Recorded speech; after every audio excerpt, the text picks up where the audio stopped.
Amber Hagerman nasce il 25 novembre 1986, vive ad Arlington in Texas con sua madre Donna e suo padre Richard Hagerman e il fratellino Ricky. È il 13 gennaio 1996 e Donna quel giorno porta i suoi figli Amber di 9 anni e Ricky di 5 a divertirsi qualche oretta al parco.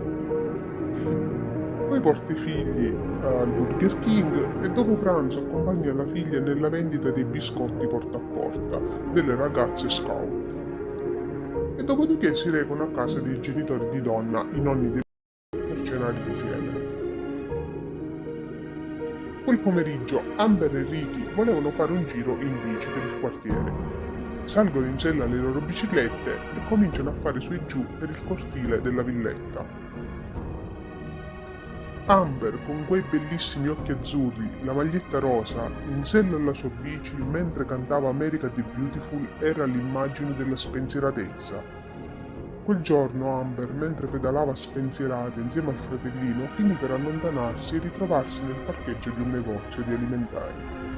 Ricky, per non mettersi nei guai, tornò a casa dei nonni da solo. La madre, quando lo vide da solo, gli chiese: «E tua sorella dov'è?» A sto punto il nonno Jimmy disse: «La cena è quasi pronta, vado a prenderla io». Salì sul suo camion e si diresse rapidamente verso il parcheggio del negozio. Ma quando arrivò al parcheggio trovò un agente di polizia che parlava con un uomo. Il nonno chiese all'agente se avesse visto suo nipote in sella alla sua bici e a pochi passi dall'agente, a terra, c'era la bici di Amber. L'uomo che il poliziotto stava interrogando era lì a fare una dichiarazione su quello che aveva visto ed era successo. L'uomo era Jimmy Kivell, di 78 anni. Si trovava nel suo cortile della sua casa quando ad un certo punto vide un pick-up nero di grossa cilindrata aggirarsi sulla strada. All'improvviso un uomo poi scese dal mezzo e tirò via Amber dalla bici e la caricò nel pick-up. Kevin avvertì immediatamente la polizia. L'uomo dà anche una descrizione del sospettato. Un maschio bianco ispanico, tra i 20 e i 30 anni, con una corporatura media, capelli castani o neri. Il veicolo era un pick-up nero, con cabina singola, il lunotto posteriore era trasparente, nessuna cromatura, nessuna striscia. Il camion era in buone condizioni, senza danni visibili.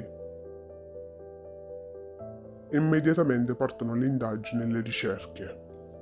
Ma all'epoca ancora non c'era modo per allertare i cittadini in modo rapido e chiaro della scomparsa di Amber. E la notizia della scomparsa iniziò a circolare 7 ore dopo.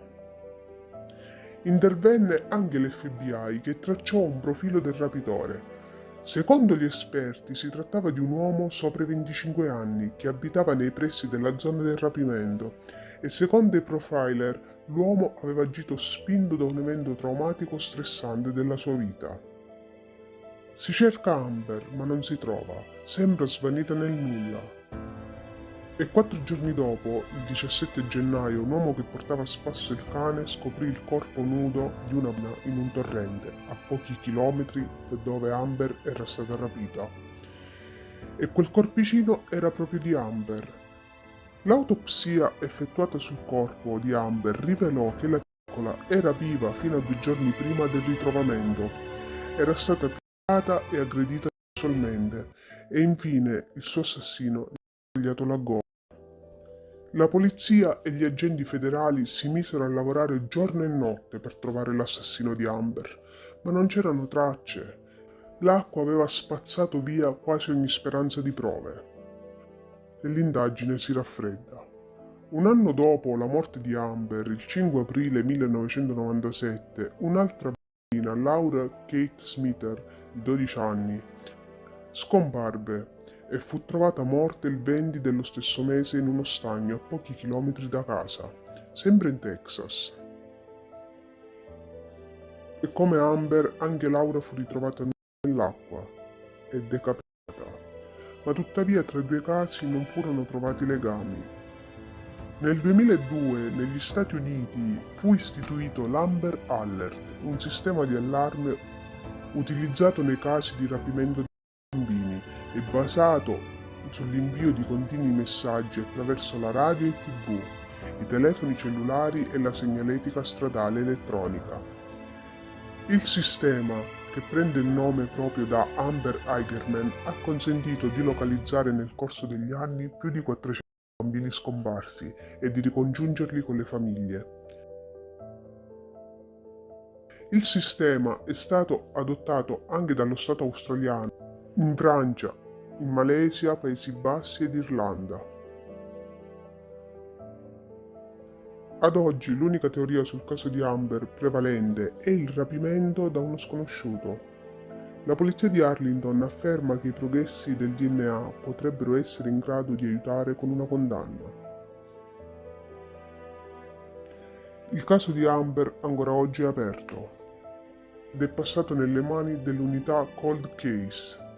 Il detective Ben Lopez ha ereditato il caso, sperando in una risoluzione.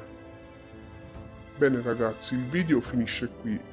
Vi ricordo che se vi è piaciuto di iscrivervi al canale e attivare la campanella e di lasciare anche un bel like. Io vi saluto e grazie per aver guardato il video. Alla prossima!